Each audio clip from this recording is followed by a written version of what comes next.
चलिए, मनु एकेडमी में आप सभी का स्वागत है। संघर्ष जितना कठिन होगा, सफलता उतना शानदार होगी। आप कहोगे आज शायरी कहाँ से याद आई? भाई, पुलिस स्टेशन जाते हैं तो शायरी याद आ जाती है।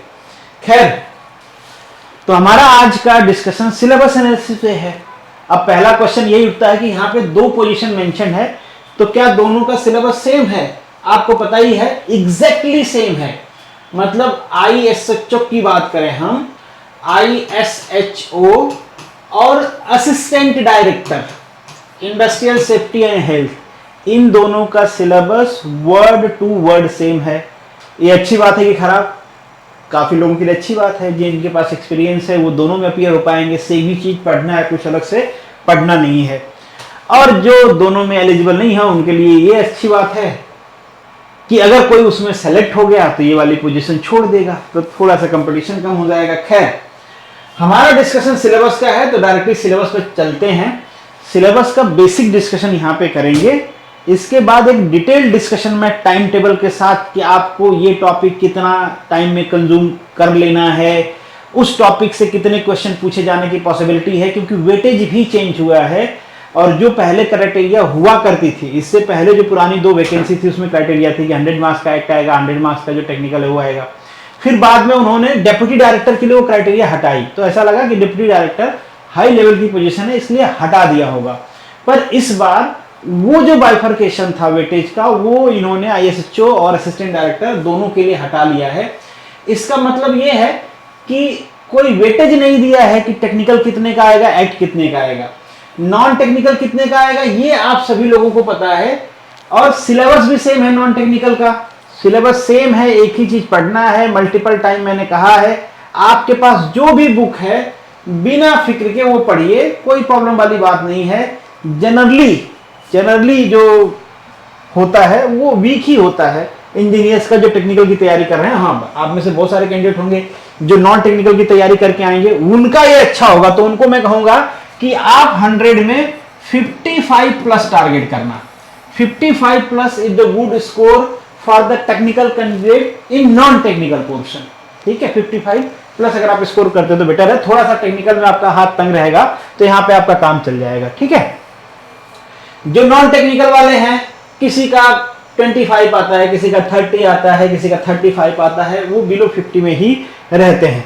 ठीक है, इससे 55, 60, 60, 70 से ऊपर वाले तो वो कैंडिडेट होते हैं जो काफी टाइम से तैयारी कर रहे हैं नॉन टेक्निकल की, उन्हीं का आ पाता, नहीं तो मुश्किल है कि इसमें आए। और इसका डिटेल डिस्कशन नहीं कर रहा हूं मैं, बहुत बार किया हुआ है, एडवाइस भी किया है कि आप PYQ कर लीजिए। लुसेंट में कुछ पोर्शन आपको मिल जाएगा, अक्षर पब्लिकेशंस की बुक आती है, युवा पब्लिकेशंस की बुक आती है। जो भी बुक आपके पास है, बिना कुछ सोचे समझे पढ़ना स्टार्ट करिए। अब PYQ जितना करेंगे ना, वन लाइनर जो क्वेश्चन होता है तो वो तो PYQ से आ जाता है। इवन जो इस टाइम एग्जाम्स हो रहे हैं उनके PYQ सॉल्व कर लीजिए, उनके भी non technical question same to same आ जाते हैं उसमें। कई बार ऐसा हुआ कि 1-2 हफ्ते पहले पेपर हुए हैं, उनमें जो क्वेश्चन आए हुए हैं वो डायरेक्टली 1 हफ्ते बाद जो क्वेश्चन आ रहे हैं, पेपर आ रहे हैं, उनमें भी आ जाते हैं। तो वो आपको जितना ज्यादा PYQ करोगे उतना ज्यादा आपके लिए बेटर रहेगा, वो दोनों के लिए, एप्टीट्यूड रीजनिंग और कोर नॉन टेक्निकल दोनों के लिए। अब यहाँ पे ये जो है 200 मार्क्स का, पहले जैसे मैंने कहा कि इसमें कैटेगराइजेशन था, अब कैटेगराइजेशन नहीं है।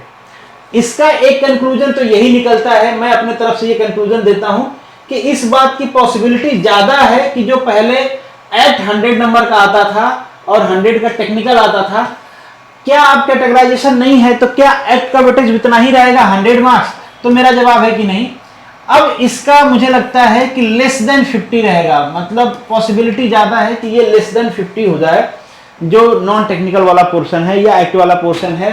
अब कितना रहेगा कम ये तो एग्जैक्टली नहीं बता सकते, पर मुझे नहीं लगता है कि ये 50 से ज्यादा मार्क्स का पूछा जाएगा।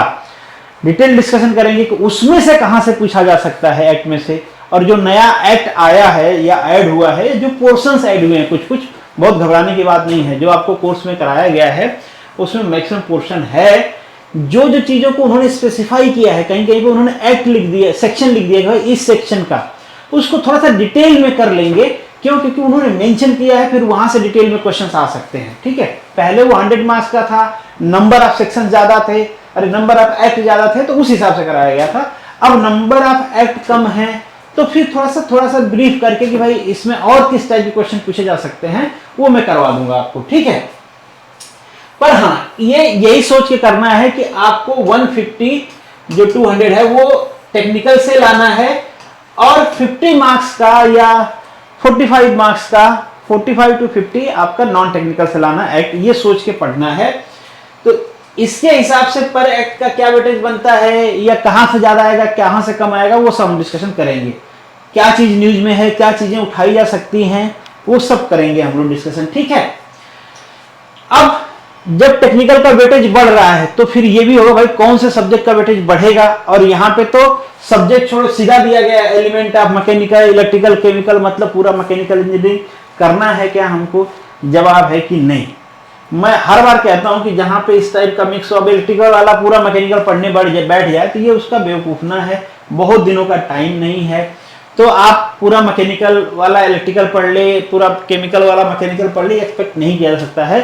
तो आपको बेसिक चीजें ही करनी है, और स्पेशली वो जो चीजें कॉमन है, ठीक है। जैसे मैकेनिक्स कॉमन है आपका सब्जेक्ट, ग्राफिक्स कॉमन है आपका, ड्राइंग कॉमन है आपका सब्जेक्ट, कुछ जो पोर्शन है थर्मोडायनेमिक्स के वो नियरली केमिकल और मैकेनिकल में एक जैसा ही होता है, थोड़े बहुत चेंजेज होते हैं मास ट्रांसफर के साइड में, हीट ट्रांसफर नियरली सेम होता है, रेफ्रिजरेशन के पोर्शन होते हैं। तो वो बेसिक चीजें आपको कराई गई हैं, वही बेसिक चीजें आपको करना है। कुछ पीवाईक्यू और डाल दिए जाएंगे वहां पे, आपको सॉल्व करना है, टेस्ट जरूर देना है, क्योंकि टेस्ट में आपको आइडिया लगेगा कि आप कितना एक्यूरेसी परफॉर्म करो, और नीचे सोल्यूशन भी दिया गया है, आपको पता भी चलेगा। एक चीज है कि यहां से जो साइंस वाला पोर्शन है ना, मेरे हिसाब से यहां से नंबर ऑफ क्वेश्चंस बढ़ेंगे। तो मेरा प्लानिंग है कि मैं आप लोगों को काफी सारे दूसरे एग्जाम्स जो नॉन टेक्निकल होते हैं जहां पे जनरल साइंस पूछा जाता है उसका क्वेश्चन कंपाइल करके करवा भी दूंगा और दे भी दूंगा। इसमें एक फंडामेंटल पढ़ना बहुत मुश्किल होगा, तो पीवाईक्यू लेंगे, उसका फंडामेंटल पढ़ेंगे, उससे समझ में आ जाएगा कि अभी इस टाइप का क्वेश्चन पूछा गया है, नेक्स्ट टाइम और किस टाइप के क्वेश्चन वैरायटी ऑफ क्वेश्चन इस फंडामेंटल से पूछे जा सकते हैं। तो सेम चीज इनके साथ होगा। मैं थोड़ा डिटेल में डाला गया है, मैथ पूरा इंजीनियरिंग मैथमेटिक्स है, तो मैं कहूंगा अगेन जो गेट में 12-15 नंबर की आती है, पर इसमें भी कुछ टॉपिक्स होते हैं जहां से क्वेश्चंस वो पूछते हैं, वो चीजें आपको कराई गई हैं, उतना ही करिए, ठीक है। ये चीजें आपको कराया गया है। थोड़ा सा और पीवाईक्यू, इसमें पीवाईक्यू इन द सेंस की एमसीक्यू कराए जाएंगे। पीवाईक्यू क्योंकि जब ये सिलेबस में आया है उसके बाद एक ही पेपर हुआ है, तो बहुत ज्यादा पीवाईक्यू का नहीं कराया जा सकता। हाँ, दूसरे जो एग्जाम्स में पूछे गए हैं वहां से लेके ये चीजें करा दिया जाएगा आपको। हालांकि ये सारे टॉपिक्स करा दिए गए हैं आपको, पर मैं बात ये कर रहा हूं कि आपको एडिशनल एमसीक्यूज इसमें कराए जाएंगे और आपको दिए भी जाएंगे, ठीक है। आपका जो कोर्स है मैं उसकी बात कर रहा हूं, कोर्स में दिए भी जाएंगे और कराए भी जाएंगे। अगर आप में से कोई ऐसा है जो कोर्स नहीं लिया है, लेना चाहता है, वो ले सकता है। मनु एकेडमी सर्च कर लीजिए, वहां पे आपको कोर्स मिल जाएगा। मैं तो दिखा भी देता हूं आपको, और लिंक भी इस वीडियो के डिस्क्रिप्शन में भी लिंक मैं शेयर कर दूंगा, और टेलीग्राम चालू हो जाएगा आज के बाद, उसमें भी वीडियो शेयर होके आ जाएगी, तो आप कोर्स बाय कर सकते हो। अगर पहले आपने ISHO या फिर असिस्टेंट डायरेक्टर या डिप्टी डायरेक्टर का कोर्स बाय किया हुआ है तो आपको इस पे 50% ऑफ मिल जाएगा। यही वाला वो बैच है, इसमें 200 मार्क्स आपका कवर होगा, एक्ट और टेक्निकल वाला। जो नॉन टेक्निकल वाला पोर्शन है वो इसमें कवर नहीं है। 6 मंथ और 1 ईयर की वैलिडिटी के साथ है, अलग अलग प्राइस है, आप ले सकते हो। खैर, अपने बात पे आते हैं। तो हम चाहे असिस्टेंट डायरेक्टर की बात करें चाहे SHO की, चीजें सेम ही है, तो कोई फर्क पड़ने वाला है नहीं। यहां से ये टॉपिक इंपॉर्टेंट है, इसमें और आपको पीवाईक्यू करवा दिए जाएंगे और आपको पीवाईक्यू दे भी दिए जाएंगे। इसके साथ मैं PDF भी अपलोड कर दूंगा, ठीक है, पीवाईक्यू के। ये सारे टॉपिक ये मैं इसलिए करने के लिए बोल रहा हूं क्योंकि अब चूंकि एक्ट का वेटेज नहीं दिया है, तो मुझे जहां तक लगता है कि वो जो पोर्शन है वो कट करके इन्हीं सारे सब्जेक्ट में डिवाइड होने वाला है। तो ज्यादा पॉसिबिलिटी, ज्यादा आसानी से क्वेश्चन कहां से मिलेंगे? क्या इन नए टॉपिक पे ज्यादा क्वेश्चन मिल जाएंगे एग्जामिनर को और बनाना आसान होगा? जवाब है कि नहीं। कॉमन सेंस यही कहता है, जो पुराने टॉपिक्स हैं, जो टॉपिक्स दूसरे एग्जाम से पूछे जाते हैं, वहां से बिना कंट्रोवर्सी वाले क्वेश्चन आसानी से उठा के दिए जा सकते हैं, जिसमें कोई कंट्रोवर्सी नहीं, ऑप्शन पता है। ये तो नए टॉपिक्स हैं, इन पे तो जो एग्जामिनर होगा उसको क्वेश्चन दिमाग पे स्ट्रेस डाल के बनाने पड़ेंगे ना, और पैसा उतना ही मिलेगा, चाहे वो कॉपी पेस्ट करके दे क्वेश्चन और चाहे खुद से बना के दे। जब उसको पैसा उतना ही मिलने वाला है तो ह्यूमन बिहेवियर यही है कि भैया क्यों दिमाग पे लोड दें, वो भी सरकारी काम में लोड क्यों दें, ठीक है, किसी का भी सिलेक्शन हो जाए, एग्जामिनर के ऊपर क्या फर्क पड़ने वाला है।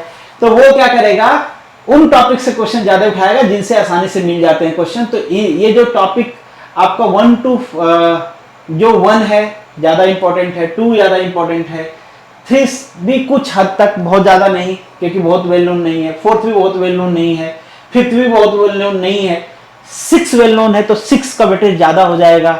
ये सब मैं डिटेल में आपको बताऊंगा कि कितना आप एक्सपेक्ट कर सकते हो इस पर्टिकुलर टॉपिक से, थोड़ा एनालिसिस करके, ठीक है, वो डिटेल में।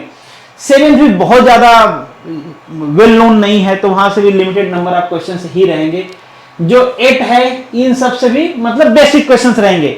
इवन ये टॉपिक ऐसे हैं कि अगर एक बार आपने पढ़ लिया और आपके पास कॉमन सेंस से क्वेश्चन आएगा, आप उसको कर ले जाओगे।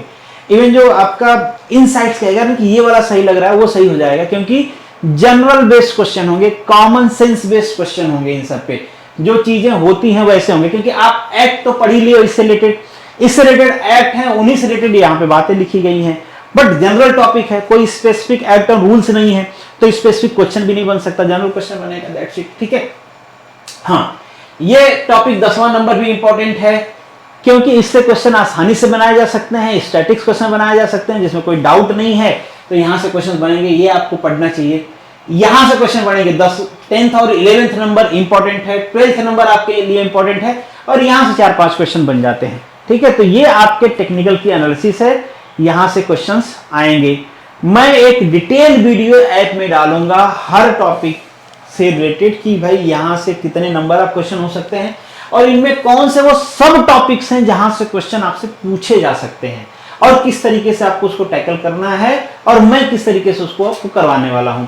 अब 1 by 1 करके टॉपिक जो फोल्डर डाले गए हैं, उन्हीं फोल्डर्स में 1 by 1 करके मैं PYQ सॉल्व कराना शुरू करूंगा।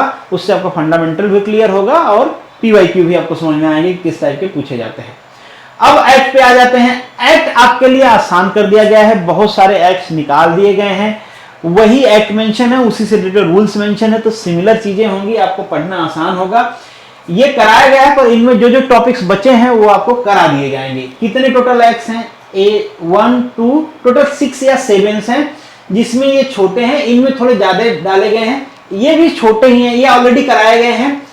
जो जो टॉपिक्स इसमें का बचा हुआ, जैसे मैं आपसे कह रहा था ना कि कहीं पे कुछ जगहों पे मेंशन कर दिया है इन्होंने, तो अगर उन्होंने मेंशन किया है स्पेसिफिकली, जैसे मान लीजिए standard under the section 18 of occupation safety, अब क्या है कि सेक्शन 18 को थोड़ा सा स्टेज देके पढ़ना है, उसका आज के टाइम में रेलेवेंस क्या है, केस स्टडी बेस्ड क्वेश्चन भी पूछ लेते हैं, ओपिनियन बेस्ड क्वेश्चन भी पूछ लेते हैं।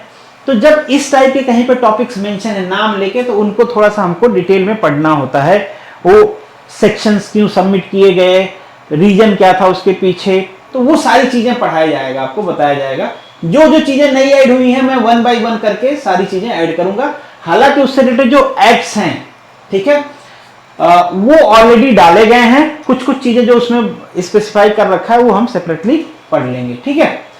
कितना क्वेश्चंस आ सकते हैं, जैसे मैंने आपको कहा कि यहां से 50 से कम ही क्वेश्चन आएंगे, 30 और 50 के बीच में रहेगा। बहुत कम आ जाएंगे तो 30 मार्क्स आ जाएगा, और बहुत ज्यादा आ जाएगा तो 50-55 मार्क्स आ जाएगा, ठीक है। 100 मार्क्स तो नहीं जाने वाला, क्योंकि 100 मार्क्स जाता तो ये लिख ही देते भैया लो 100 मार्क्स का पूछेंगे।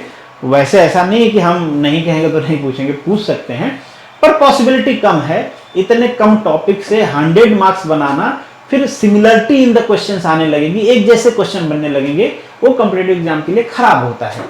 तो हमको एक हॉरिजॉन्टल टॉपिक चाहिए होता है नंबर ऑफ क्वेश्चन बढ़ाने के लिए, वो पॉसिबिलिटी यहाँ पे कम है, इसलिए नंबर ऑफ क्वेश्चन बनने की पॉसिबिलिटी कम हो जाती है। इससे ऊपर वाले टॉपिक पे चूंकि हॉरिजॉन्टली वो टॉपिक काफी बड़ा है, बहुत आसानी से क्वेश्चन बनाए जा सकते हैं, स्टैटिक्स क्वेश्चन बनाए जा सकते हैं, स्टैंडर्ड क्वेश्चन बनाए जा सकते हैं, बनाने भी नहीं पड़ेंगे पहले से, इसलिए उसकी पॉसिबिलिटी ज्यादा है। और ये वीडियो बनाने का पर्पज ये है कि अगर आपका कुछ डाउट है तो आप कमेंट कर दोगे, तो मैं उन सब चीजों को एकोमोडेट कर दूंगा उस वाली वीडियो में जो डिटेल डिस्कशन करेंगे, ठीक है। चलिए मिलेंगे नेक्स्ट वीडियो में, तब तक के लिए all the best, good luck and जय हिंद।